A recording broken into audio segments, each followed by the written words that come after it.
Well, it's early in the morning now and we're heading up to the front line. We have to be in this armoured vehicle because the army isn't sure that there haven't been mines laid overnight, or indeed there aren't still snipers hiding in the trees. From early 2008, the Tigers have been losing ground rapidly. We passed rows of empty trenches, defensive positions that the Tigers had abandoned. Most of the buildings had been damaged by shelling. In the past, I have crossed the no-man's land that separates the two sides. But since this assault began, it has been impossible. They've got their gun positions in that, have they? Beyond that. Fire! Yeah. There. Seemed like a direct hit. Yeah.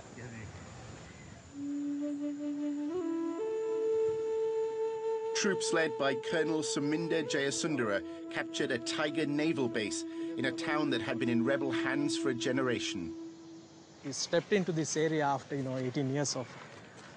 18 years of control with them, yeah. We felt like, we have won the war. The colonel took me to a graveyard for LTTE fighters. And this cemetery looks huge. I mean, there are thousands here, aren't there? And they're all soldiers. Are they all Tigers, or indeed terrorists, of course? Yes, all terrorists. As you say, all terrorists who died in action. Yes. This wasn't just a Tamil Tiger military base.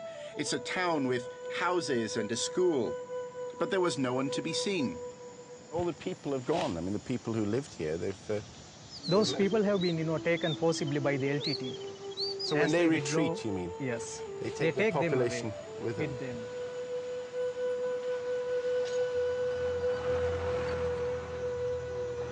Yeah, these posters have been put up in order to indoctrinate the school children.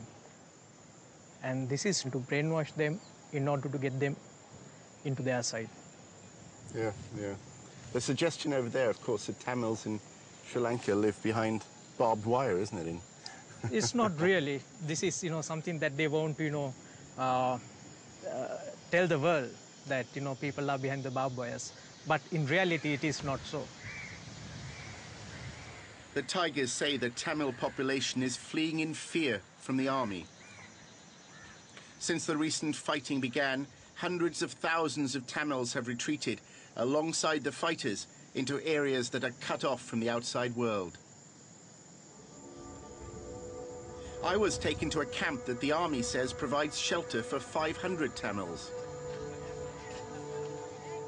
Colonel Suminda told me that these refugees are not prisoners, but have fled from areas controlled by the Tamil Tigers.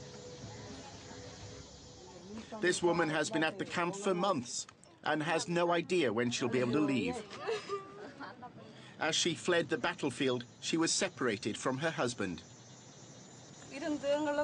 Our house was hit by a fighter jet. We have nothing left, just the clothes on our backs.